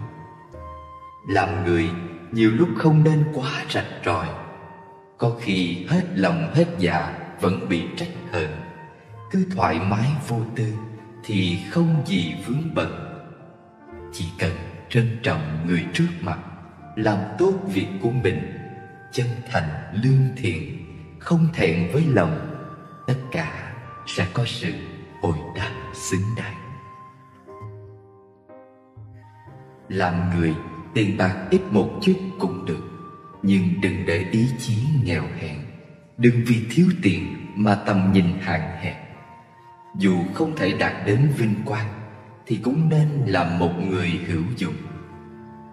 Làm người, ngoại hình có thể không bắt mắt, nhưng đừng để nội tâm xấu xí. Nhân từ lương thiện không phụ thuộc bề ngoài, mà xuất phát từ bên trong tâm hồn. Làm người, hình thể thấp bé một chút cũng được, nhưng đừng để tấm lòng nhỏ nhen. Thế gian chẳng ai thích những kẻ tâm địa hẹp hòi. Dù vai nhỏ lưng gầy, nhưng tấm lòng nhân hậu vẫn an ủi sưởi ấm được vô số người. Làm người, thể trạng gầy yếu một chút cũng được, nhưng đừng để tinh thần nhu nhược. Những người nhu nhược thường hay bi quan và tự ti, cho nên nhất định phải luyện lấy tinh thần dũng cảm, có chủ kiến và tự tin. Làm người, tai mắt chậm chạp một chút cũng được, nhưng không được để tâm trí mê muội. Luôn nhắc mình giữ lấy tâm sáng trí thông để nhìn xa trông rộng. Làm người, nhẫn tâm một chút cũng được, nhưng nhất định đừng quá ngang tàn để giả tâm biến mình thành ác quỷ. Nếu không, bạn không vào địa ngục thì ai vào? Làm người, thông minh một chút cũng được, nhưng nhất định đừng tự cho mình là kiệt xuất, còn người đời đều là kẻ ngốc. Nếu không, thế giới này chỉ có một kẻ ngu ngơ, là bạn. Làm người, lười biếng một chút thì được, Nhưng đừng bao giờ là một kẻ suốt ngày biếng nhác. Việc cần làm thì nên cố gắng làm cho trọn vẹn, nên có tâm cống hiến một chút, nếu không muốn làm ký sinh trùng đeo bám xã hội. Làm người tiết kiệm một chút thì được, nhưng đừng quá toan tính vì tiền bạc. Nếu không, bạn sẽ có thói quen đánh giá người khác qua đồng tiền, sớm muộn gì cũng thành nô lệ cho nó. Làm người khoan dung một chút thì tốt, nhưng đừng để người khác xem thường, lợi dụng sự khoan dung của mình mà tiếp tục phạm lỗi. Dù thế nào cũng nên giữ lấy quy tắc và sự tự tôn riêng. Làm người khổ cực một chút cũng được, nhưng đừng để nỗi khổ kéo dài không phương giải thoát. Phải học cách vươn lên. Con người dù lạc quan thế nào cũng có khi phải rơi lệ. Nội tâm dù mạnh mẽ đến đâu cũng sẽ có lúc cảm thấy chông chênh. Chúng ta đều mong ước khi trời mưa có người che dù, gặp oan ức có người an ủi, lúc nguy cấp có ai đó bảo vệ. Nhưng ai nấy cũng đều hiểu rằng đường dù xa đến đâu, bản thân cũng phải tự đi. Việc dù nhiều rối rắm, mình cũng phải tự làm. Niềm đau dù khó tiếp nhận, cũng phải tự mình bước qua. Thế thái thất thường không thể không tỉnh táo. Lòng người thay đổi không thể không thích nghi. Hãy học lấy sự trân trọng, nhưng đôi lúc cũng nên biết cách lãng quên. Đối diện với điều khó đối diện có khi cũng là sự gánh vác. Tiếp nhận những điều khó tiếp nhận sẽ giúp ta trưởng thành hơn.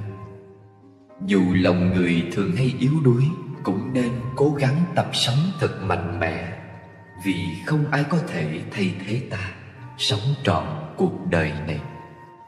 Thương lấy bản thân, đối xử tốt với mình và sống những ngày tháng đáng tự hào. Cuộc sống ắt sẽ có những chuyện không như ý, sẽ phải gặp những kẻ không thuận lòng. Nếu không thể xem nhẹ và bỏ qua, bạn sẽ sống trong phiền phức và mỏi mệt. Giữa người với người, do kiến thức khác nhau, quan niệm khác nhau, sự tu dưỡng khác nhau, nên cách nhìn nhận và xử lý vấn đề không giống nhau.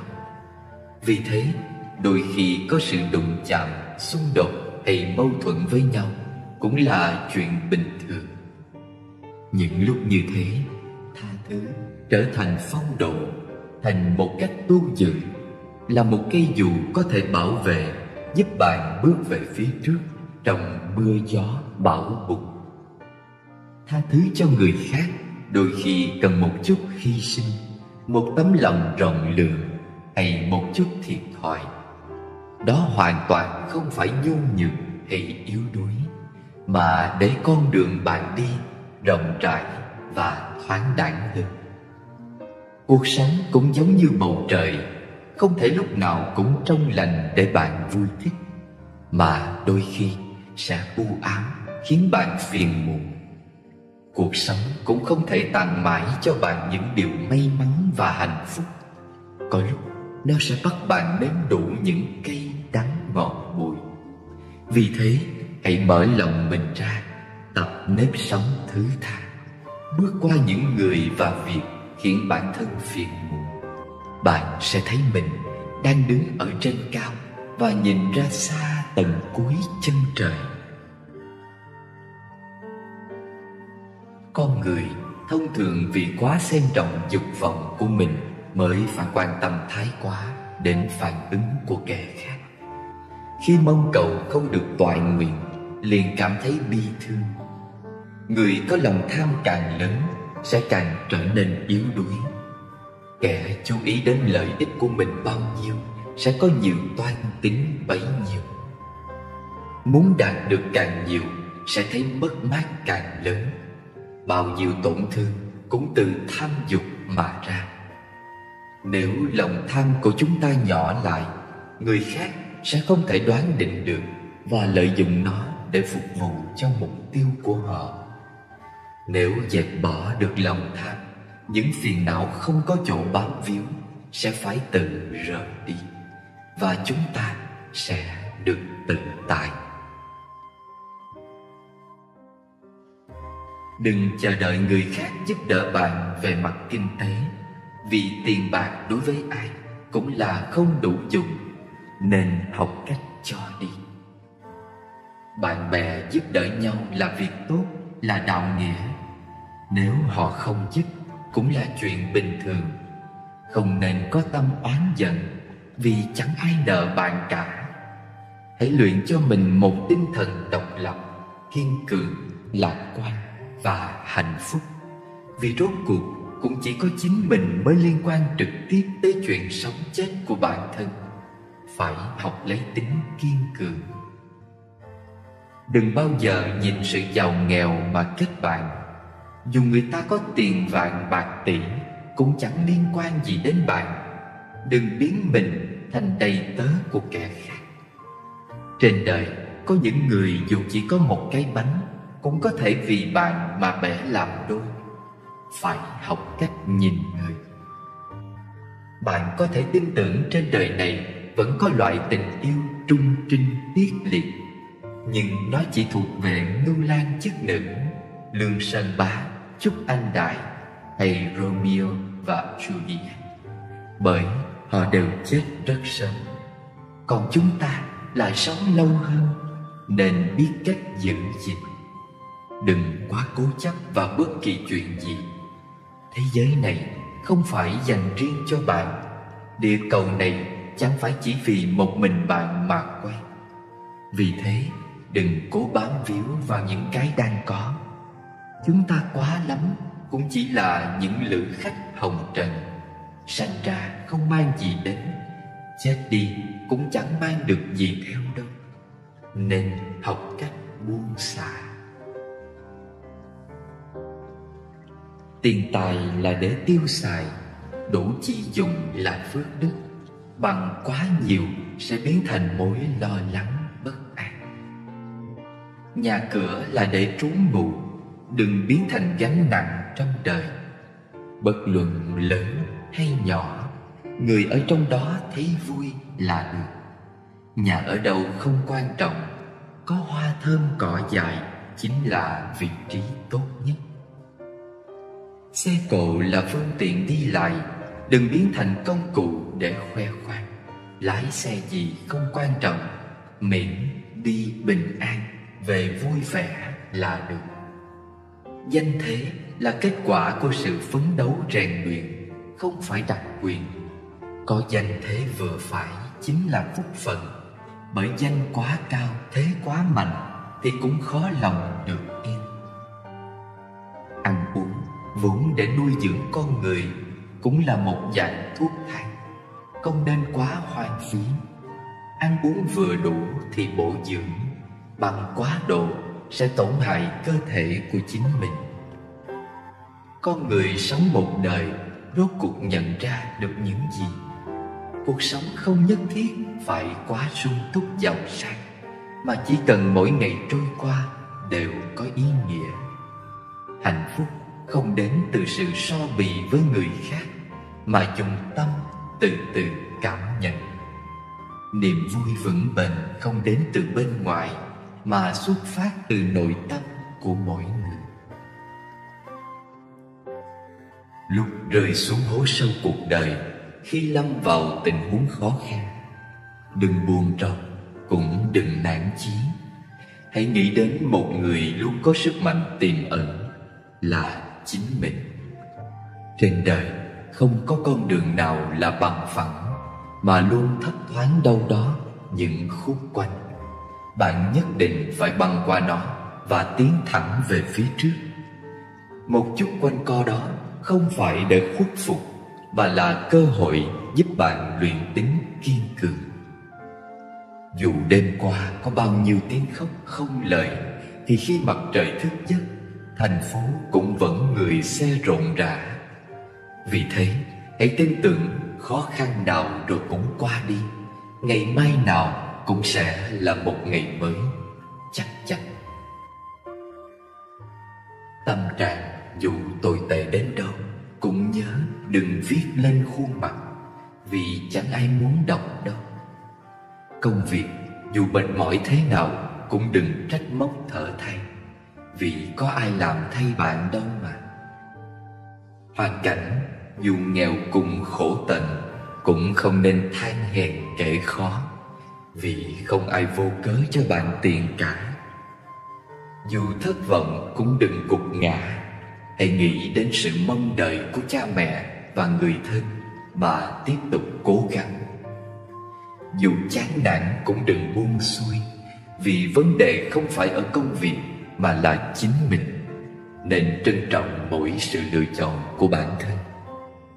Dù khó khăn cũng đừng than thở, vì ai cũng có việc riêng, không thể giúp bạn mãi, nên mạnh mẽ một chút. Tận hưởng những gì đang làm, dù bị đả kích cũng đừng bi quan mà mất ý chí, bởi chẳng ai sanh ra liền có thể giải quyết mọi chuyện hoàn hảo, mà phải cố gắng hết mình với từng công việc một. Đừng vội nghĩ mình cô độc, kỳ thực rất ít người hiểu rõ cô độc là gì. Có người thân, có bạn hữu, chưa từng trải qua giông bão cuộc đời thì cô độc từ đâu đến? Khi đau buồn hay mỏi mệt nên biết tự an ủi lấy bản thân. Không có người lo lắng thì càng phải mạnh mẽ. Không có ai cổ vũ cũng phải biết tự bay lên. Không có người chiêm ngưỡng cũng cần thơm tho và tươm tất. Hãy quan sát cỏ dưới chân, hoa bên đường và lá trên cây. Sinh mạng dù khiêm tốn, nhưng chúng sống cuộc đời thật tươi đẹp.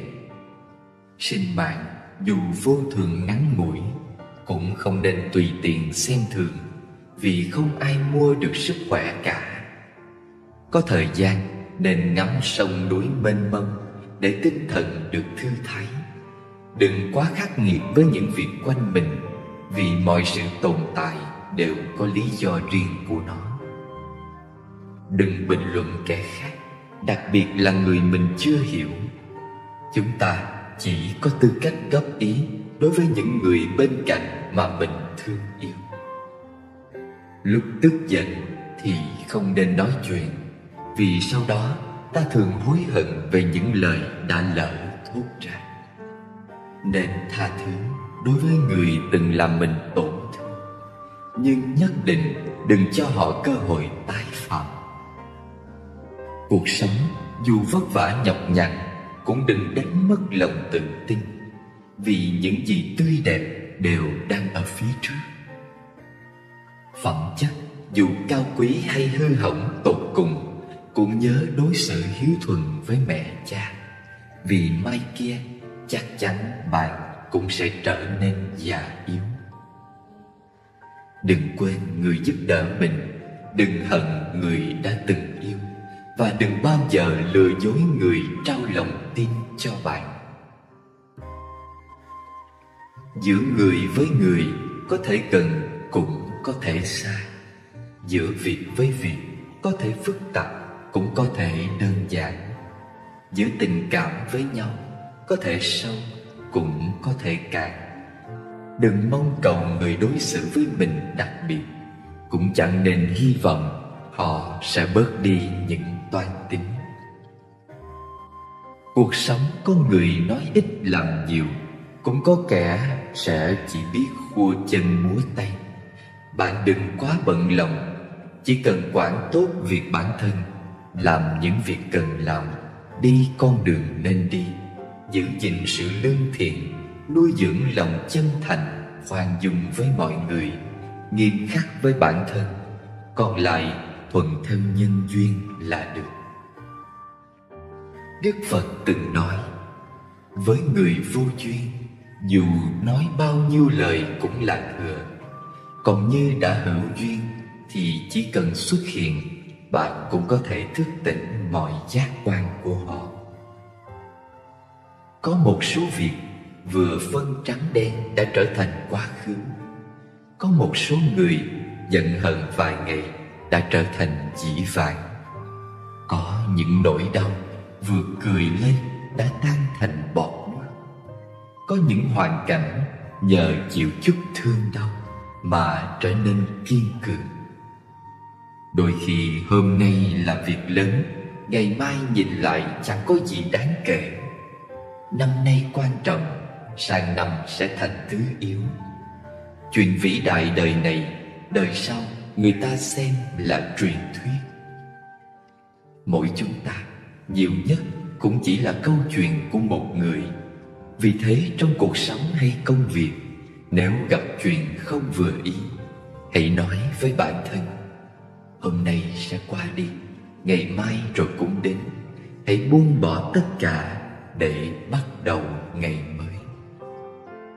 Trên đời có một số việc không phải không để tâm, mà để tâm cũng không làm được gì. Cuộc sống không có nếu như, chỉ có hậu quả và kết quả. Đón nhận đời mình như thế nào là do bản thân lựa chọn, người khác không thể quyết định thay. Trưởng thành rồi, bạn sẽ biết cách lấy nụ cười đối diện với tất cả. Trong mỗi người đều có một bầu trời riêng. Có khi mưa gió, có lúc quang đãng. Mình ở trong đó và người khác không thể xen vào. Trong mỗi trái tim đều có những phân đoạn tình cảm. Có lúc ngọt bùi, cũng có đoạn đắng cay. Đôi khi mình không thấy rõ và người khác cũng không hiểu được. Vì tâm tình không thể nói ra mới gọi là tiếng lòng. Vì nước mắt không thể tuôn rơi mới thấy đời nghiệt ngã. Suốt ngày phơi bày nụ cười rạng rỡ trước bàn dân thiên hạ, nên thấy khó lòng chia sẻ tâm sự. Quen nói những lời đắc ý thành công, nên nỗi đau không còn cơ hội bày tỏ. Những lời khuyên người khác đều là chân lý, nhưng việc đến bản thân mình lại nghĩ mãi không thông. Khuyên người khác thì tỉnh táo rõ ràng, khi gặp phải lại đau đầu nhức óc, là chuyện người thường hay mắc phải. Có một số việc nếu không đến với mình sẽ không cảm nhận hết nặng nhẹ. Một vài tình cảnh nếu không phải là mình sẽ không hiểu hết cảm xúc bên trong. Nếu biết rõ mưa gió cuộc đời hay nắng đẹp nhân gian đều chỉ tạm thời, quan trọng là những gì còn lại sau đó, thì bận lòng chi những dịch chuyển đổi thay. Hãy cứ sống tốt con người hiện tại của mình là được. Đời người có khi cần một khoảng lặng để lắng nghe tiếng hoa nở, ngắm nhìn sự sao động của lá cây. Đừng cho rằng mình buông không được đối phương, thì người ta cũng sẽ đa tình mà không đành quên bạn. Cá không có nước có thể chết, nhưng nước không có cá lại càng thảnh thơi. Việc cần đến sẽ đến, người muốn đi rồi cũng sẽ đi. Đừng cự tuyệt, cũng đừng níu kéo. Không cần mệt mỏi theo đuổi những người xinh đẹp, mà hãy trân trọng những ai làm cuộc sống của bạn trở nên tươi đẹp hơn. Cứ hết lòng với công việc trong một ngày, trong hiện tại, thì về sau mọi thứ đều sẽ trở thành những hồi ức đáng nhớ. Lấy tâm bình an để tiếp nhận mọi việc phát sinh. Dùng lòng khoan dung để đối đãi với những người lầm lỗi, thì lo gì cuộc sống này không thanh nhàn, cuộc đời này không nhẹ nhõm. Có một số việc phát sinh rồi chỉ có thể đón nhận. Có một số người mất đi rồi chỉ có thể buông tay. Một số đoạn đường lựa chọn rồi chỉ còn cách bước tới. Rất nhiều thứ tốt đẹp đều đến từ sự chờ đợi, không phải do giành giật. Nên có lòng nhẫn nại nếu không muốn lỗi hẹn với hạnh phúc. hãy tận hưởng mọi việc lớn nhỏ phát sinh trong cuộc sống. Vì ngày mai khi nghĩ lại, bạn sẽ nhận ra kỳ thực chúng đều rất quan trọng. Rất nhiều việc phải đợi đến khi trở thành hồi ức, mình mới ý thức được giá trị mà chúng mang theo. Nếu thực sự có duyên thì thời gian hay khoảng cách đều không phải vấn đề.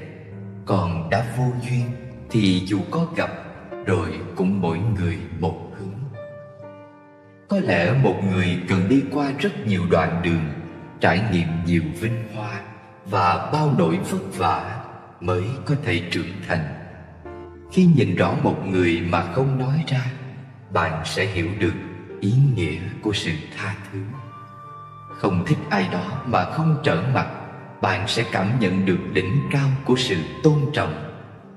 Một người trưởng thành không phải vì sống lâu, đi khắp nơi và kinh qua nhiều chuyện, mà bởi họ biết lúc nào cần buông xuống hoặc khoan dung để hạn chế sự đấu tranh giành giật. Ai trong lòng cũng từng gánh chịu ít nhiều nỗi đau khác nhau. Không phải vì đã qua nên không còn cảm giác, mà bởi họ biết có nói ra cũng không giải quyết được gì, chỉ làm bản thân yếu đuối hơn mà thôi. Có những vết thương không phải không quan tâm, mà ta hiểu chỉ có thể lặng im đối diện, tự nó sẽ bình phục. Trưởng thành là có thể giữ trọn nụ cười trong quá trình chuyển hóa, khổ đau trở thành hạnh phúc. Bất luận cuộc sống hiện tại có bao nhiêu điều tồi tệ, cũng cần dũng cảm đối mặt.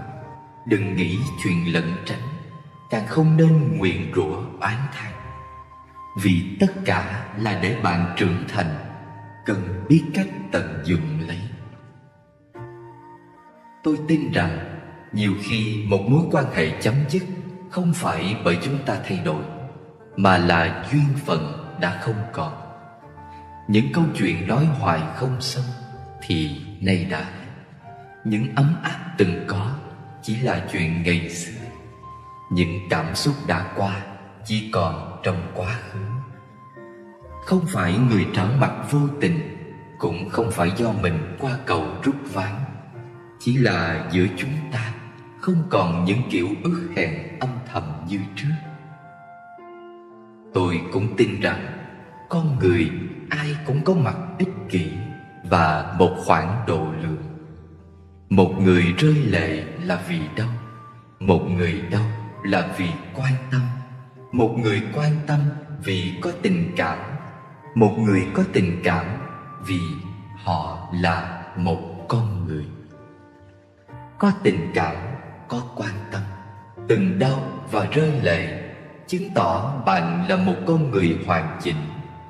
Nên nếu thấy mỏi mệt, hãy tha thứ cho mình.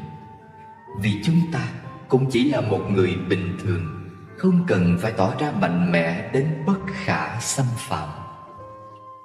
Đời người không có chướng ngại nào là không thể vượt qua. Mỗi người đều có những niềm vui và nỗi buồn cần chuyển hóa, những hạnh phúc và buồn đau cần đối diện. Sanh là chuyện đã rồi, sống là mình phải chọn. Hiểu đạo lý này, bạn sẽ có cách thích ứng của riêng mình. Một đoạn đường nếu đi đã lâu mà không nhìn thấy hy vọng thì nên thay đổi phương hướng. Một sự việc nghĩ đã nhiều vẫn không mở được nút thắt trong lòng thì nên buông xuôi. Một số người qua lại lâu ngày vẫn không cảm nhận được sự chân thành thì hãy rời xa. Một lối sống áp dụng một thời gian dài vẫn không tìm thấy niềm vui thì nên chọn cách thay đổi. Chúng ta đến với thế giới này tự trung chỉ có hai việc lớn: sanh và tử. Một việc đã hoàn thành, chỉ còn lại một thôi, nên không cần phải gấp. Sinh mạng mỗi người chỉ có một, dù ngắn hay dài cuộc sống, mỗi ngày mỗi tiếp nối, dù buồn hay vui. Đường đời mỗi chặng một cách bước, dù lùi hay tiến. Con người không ai là hoàn mỹ. Công việc không có gì là vẹn toàn. Gặp người nhỏ nhen đừng nên tính toán, bởi tính toán chỉ chuốc thêm phiền phức. Gặp chuyện phức tạp đừng quá để tâm, bởi để tâm chỉ khiến bản thân thêm mỏi mệt. Thế giới rộng lớn, lòng người hỗn tạp, sao có thể không gặp kẻ nhỏ nhen? Bụi trần thăm thẳm, sự thế phù du, sao có thể không gặp điều phiền muộn? Nghĩ vừa phải, nhìn thoáng ra. Bị oan ức hãy cứ lặng im, hóa giải rồi thì mỉm cười nhẹ nhõm. Không có mặt trời thì nghe gió thổi, ngắm mưa rơi. Không có hoa tươi thì hít thở hương thơm đồng nổi. Không có tiếng vỗ tay thì thưởng thức sự yên tĩnh một mình. Thời gian xoay chuyển, năm tháng đổi dời. Không oán trách, không than thở, không đau buồn, không toan tính. Giữ lòng thanh thản, nhẹ bước trên con đường tươi đẹp. Trân trọng những tình cảm chân thành, giữ gìn lấy tâm trạng tích cực. Lúc cần kiềm chế thì hít một hơi thật sâu để thay đổi không khí. Đối diện với khó khăn nên bình tĩnh suy nghĩ, rồi thay đổi góc nhìn. Gặp thất bại cần cố gắng làm lại để khôi phục sự tự tin. Học đối diện với chính mình, cởi mở với cuộc đời. Tập thứ tha những lỗi lầm để mỗi ngày qua đi trong yên ả. Dùng thái độ khiêm nhường để làm việc, lấy tấm lòng chân thành để làm người. Thông thường làm vạn việc tốt cũng không ai nhớ, nhưng chỉ cần chúng ta phạm một sai lầm thì ngay cả việc hít thở cũng sẽ bị soi xét. Cho nên làm người không cần quá để tâm đến cái nhìn của kẻ khác. Hãy sống vì ngày mai tươi đẹp, không hổ thẹn khi nghĩ về mình hôm nay. Thời gian là con đường một chiều, đã đi qua rồi thì không thể quay lại. Cuộc sống đôi khi rất giản đơn, khi đã lựa chọn thì đừng nên hối tiếc. Con người nhiều lúc rất mâu thuẫn, mong muốn được cảm thông nhưng cũng sợ người khác nhìn thấu. Trên đời có một số việc nghĩ nhiều thì đau đầu, nghĩ thông rồi thì đau lòng. Nếu ai đó có ý đợi, chắc chắn sẽ đợi được đến cùng. Còn người đã vô tình thì khi bạn vừa quay lưng đã vội nắm lấy bàn tay khác. Thật ra trên thế giới này, người nhìn bạn cười có thể rất nhiều, nhưng trong lòng thật sự có bạn thì lại rất ít. Nếu lỡ bị tổn thương trong quá khứ rồi thì thôi, dứt khoát đừng đưa gánh nặng đó đến tương lai. Cây đã chết đi thì không nên níu kéo, cũng đừng quá hoài vọng. Trưởng thành là một từ chất chứa những thương đau. Nó không hẳn chỉ là cái đạt được, mà chắc chắn phải đánh đổi đi nhiều thứ. Có những con đường chỉ có thể đi một mình, khó khăn gian khổ không thể chia sẻ với bất kỳ ai.